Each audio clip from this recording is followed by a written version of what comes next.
Hi అండి. యామ్నియోసెన్సిస్ procedure ఏంటో చూద్దాము. ఇది మేము ఏసెప్టిక్ ప్రికాషన్స్ తీసుకొని చేస్తాము. ఎందుకంటే ఏ మాత్రం ఇన్ఫెక్షన్ ఉన్నా బేబీకి చాలా డేంజర్.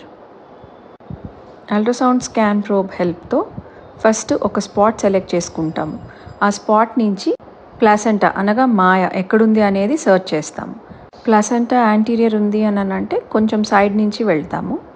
ఇక్కడ చూడండి, నేను పంక్చర్ చేస్తున్న నీడిల్ కనిపిస్తుంది కదా, అది గర్భసంచి అండ్ ఆ ఫ్లూయిడ్ ఏదైతే ఉందో అది ఉమ్మనీరు అనమాట. మోస్ట్లీ సింగిల్ ప్రిక్లో అయిపోవాలండి ఈ ప్రొసీజర్. తీసిన తర్వాత ఇలాంటి ఒక స్ట్రా కలర్ ఫ్లూయిడ్ బయటకు వస్తుంది. ఒక 1 to 2 minutes పాటు కంపల్సరీగా కంప్రెస్ చేసి పట్టుకోవాల్సి ఉంటుంది. కంప్రెషన్ తర్వాత ఒకసారి బేబీ హెల్త్ ఎలా ఉంది, మూమెంట్ బాగుందా, హార్ట్ బీట్ బాగుందా అని చెప్పి క్రాస్ చెక్ చేసుకోవాలి. మదర్కి కూడా బేబీ మూవ్ అవుతుంది అని చెప్పి చూపిస్తే వాళ్ళ సైకలాజికల్ సాటిస్ఫాక్షన్ కూడా బెటర్గా ఉంటుంది. యామ్నియోసెన్సిస్ అనేది ఒక ఇన్వేజివ్ ప్రొసీజర్.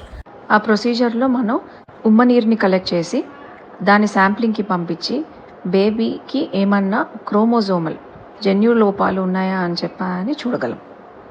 డబల్ మార్కర్ లేకపోతే ట్రిపుల్ మార్కర్లో వాల్యూస్ అబ్నార్మల్గా ఉన్నా, నేసల్ బోన్ షార్ట్గా ఉందని తెలిసిన, మెటర్నల్ ఏజ్ అంటే మదర్ ఏజ్ మోర్ దాన్ 30-35 ఉన్నా, అంతకుముందు పుట్టిన బేబీకి కూడా ఇలాంటి డౌన్ సిండ్రోమ్ లాంటి కండిషన్స్ ఉన్నా ఈ పర్టికులర్ టెస్ట్ని సజెస్ట్ చేస్తాము. ప్రొసీజర్ అయిపోయిన వెంటనే 24 నుంచి 48 గంటల వరకు మన యాక్టివిటీ ఏదైతే ఉందో అది లిమిట్ చేసుకోవాలి.